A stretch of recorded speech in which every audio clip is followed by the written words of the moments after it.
could happen anywhere, even near the ocean, or in fact on water. Hi guys, welcome to our channel. In today's episode, I am going to be talking about fire stuff. It's just a bunch of fire facts in different forms, fire in different forms with facts.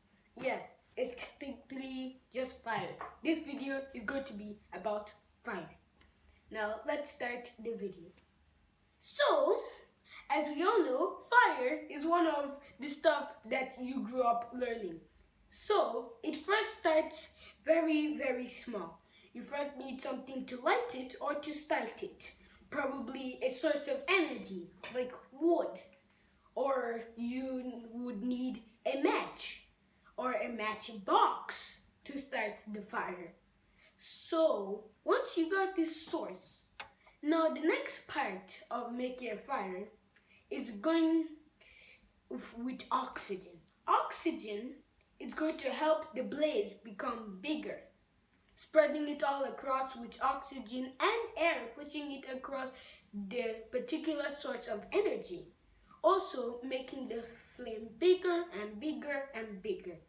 Kind of what happens in that place, your fireplace. Once you put the wood and start heat and put the candle or the torch and start flaming it up, it kind of just keeps on burning until you stop it, of course.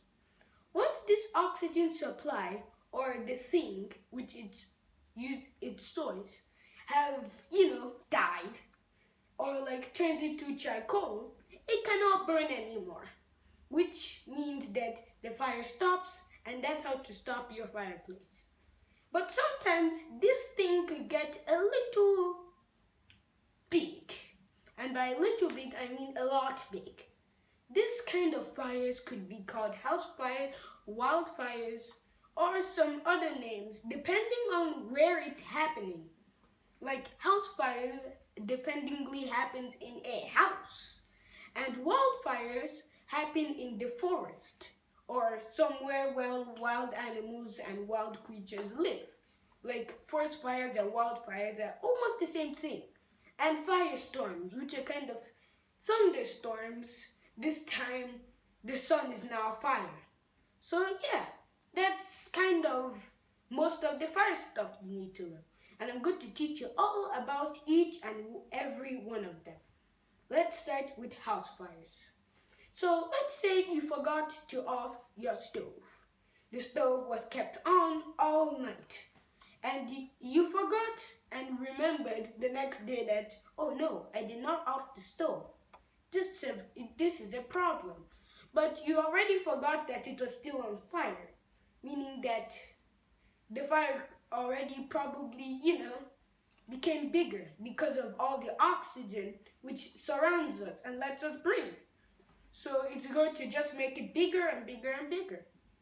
And once it expands from your stove, now the blaze is bigger. And the blaze could become so big that it might warm up the area. And if it warms up, it will just, start put everywhere in that room, your kitchen, anywhere the blaze started, and, go burn it up because it's so hot. And this could happen to every single room in your house. And the sad thing about flames is you cannot take anything with you because you have just a few minutes to escape. And if unlucky, just a few seconds or so. So, yeah, you probably cannot take your stuffed teddy bear who you're friends with since you are 2 years old with you. He has to burn. Because you can't just waste extra time that you could escape and live and go to a new city and start a new life to get your stupid teddy bear. It wasn't necessary anyway. So you don't need to take it with you. It will probably waste very good hours of your life which you could be spending alive with your family, alive, instead of taking a teddy bear. So it technically means that you're wasting your time and your life for a teddy bear, which isn't necessary. So you can only escape not taking anything with you. And fire is quick, fire is fast, and fire is big. Also, fire can kill. But this fire and the blaze is not the blame. It's actually the toxic gas which is the blame. You see, most people die of the toxic gases that get removed from the combustion of fire. Combustion is when a fire destroys either a tree or something which will give it, any vegetation which will give it a source of energy. So a tree is a very good source of energy for fire. And when this process is happening, it's called combustion. So, yeah, that's literally it. Once this combustion is happening, the fumes coming from it is what's helping it to grow and grow. And the more it grows, the more fumes come out. So, yeah. And sometimes the fumes could fill the whole house, even when the house fire is extinguished. Meaning that could kill more people at more rate. Meaning the blaze is not the blame. The blame is the gas. And finally, let's talk about wildfires and some other fires which do not occur near your house. Wildfires, forest fires, firestorms, and fire tornadoes. Now, let's first start with a wildfire. A wildfire is a happening like if somehow a thunderstorm was happening near a forest. Lightning struck on one of the trees, which caused it to go on fire. Now, once the thunderstorm already went away, the fire becomes bigger and bigger and bigger, taking more and more vegetation down to cause combustion. And sometimes this could entirely, make them all black, turn them into charcoal, or entirely delete them out of the earth. So, yeah, it's pretty much what it seems. It will burn and burn and burn until there's nothing to help it burn, and then it will die. That's how fire works. Once the source is out, it is going to die, and that's going to be how it ends.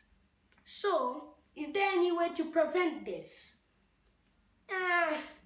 There's ways of preventing it, but ways of ending it isn't really, easy or necessary. Because the fire will put itself out once all the trees are deleted. But an easy way to destroy the fire when it's still born is to extinguish it when it's still small. Once you extinguish it, either with a fire extinguisher if it's a little too big for water, or with water because it's small enough. So yeah, you could stop a whole forest from burning down, which should have a metal for humans already for it.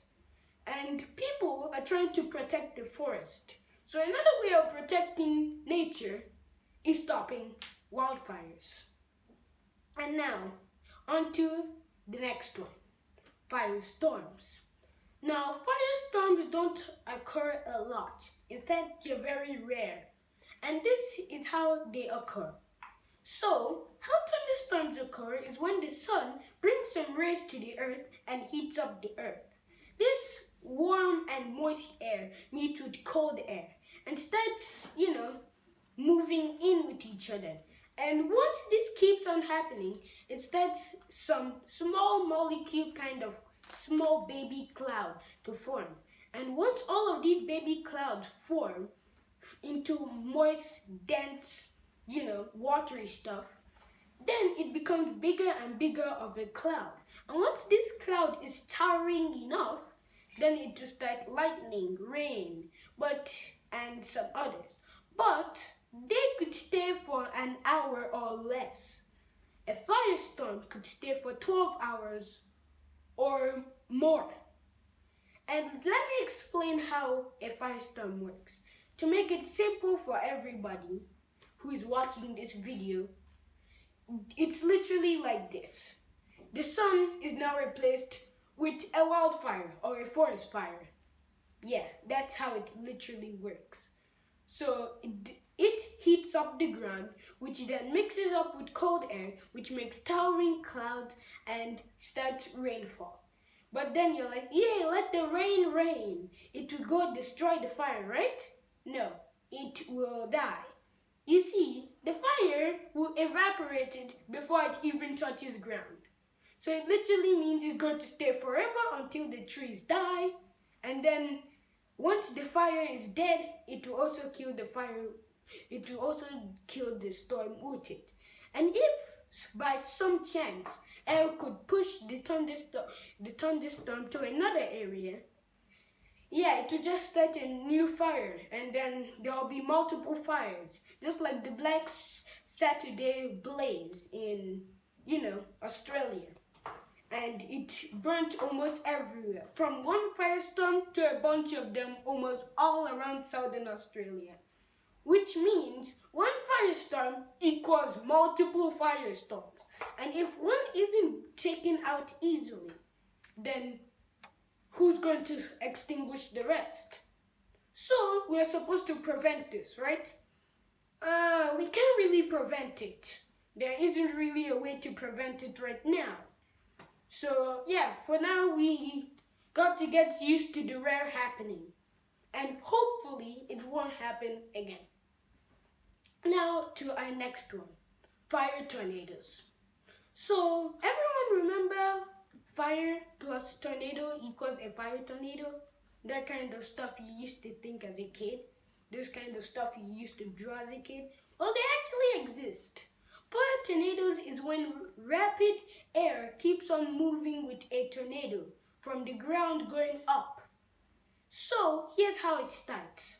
So first it starts from the ground. The fire keeps on going, and then the air starts mixing with it, almost like how it forms a tornado from a cloud, but this time from below. And then it starts becoming bigger and bigger and bigger. And then it becomes sort of its own kind of tornado, a fire tornado. It's kind of the replica of a tornado, but now it starts from the bottom and it's fire. It's almost like you're trying to 3D print the tornado and it ends up as fire. That's it. That's technically a fire tornado. And is there a way to prevent it? Well, no, there is not a way to prevent it. Can you recreate it? Yes, you can. Using the amount of correct air levels or the correct source of, extinguishing, you could make this happen.